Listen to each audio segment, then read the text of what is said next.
So if it's diagnostic or preventive and that member attains that service, let's say the office bills $400, we will allow $320. So we will always allow the same amount regardless of whether or not the provider is in or out of network. So we will use the DentaQuest contracted amount and we'll apply that as our allowable fee regardless of whether or not the office is participating. That member has a $0 copay. The plan will pay $320.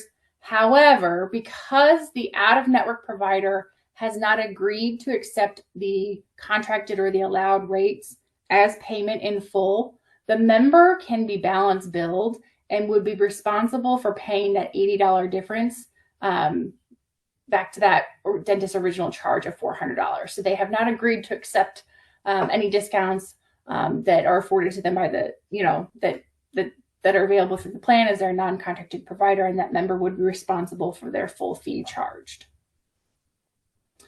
In that second example, if the member were to have any type of comprehensive work, and the office, charges $800 for that service, again, our allowable fee will be the same regardless of whether or not those services are obtained in or out of network. However, because it is a comprehensive service, if that member receives those services in network, we'll pay it at $0, so the member has no out-of-pocket expense. If they receive it out of network, there's a 50% coinsurance. So that member is now responsible for $300 for their cost share, and then they're also responsible for that $200 difference, which is the difference between what the dentist billed and what we allow, because they are, out of network looking to recoup their full fee charge. So that member would have out-of-pocket expense in this example of $500 for a service which could otherwise have been available to them at no cost if they were to have those services in network.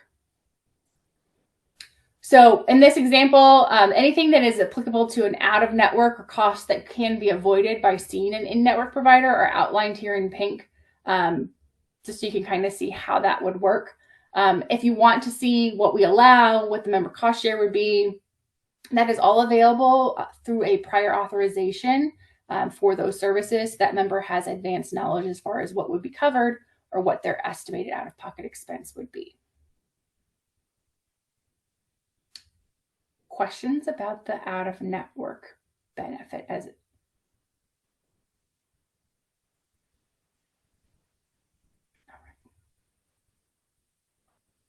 There are a few questions, Ann, but it looks like we're handling them. So okay, great.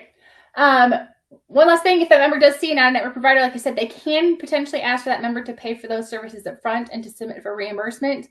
If that is the case, we do request an itemized receipt showing, what services were performed. We ask for proof of payment, check, receipt, credit card statement, something along the sorts. And then there's a dental reimbursement form. It's actually the very last page of the scanned dental guide. And it's a tear out sheet so that it's, pretty accessible to the member. And they can either mail or fax that into DentaQuest. They will process that within 30 days of receipt. And the member will either receive a notice indicating that it's been paid, or they will receive a denial or a request for more information. And that's to say, we don't have sufficient information to process this at this time. Please submit X, Y, or Z. And then they will reconsider. And once that's resubmitted, it does go back through that 30-day process. So again, like if they do see an in-network provider, those providers submit all of the claims on their behalf. There's no submitting of paperwork. There's no waiting to be paid. It's a lot easier from an administrative perspective. So very much encourage those members to receive those services in network, but we do have this out-of-network reimbursement form if the member does choose to obtain those services out of network.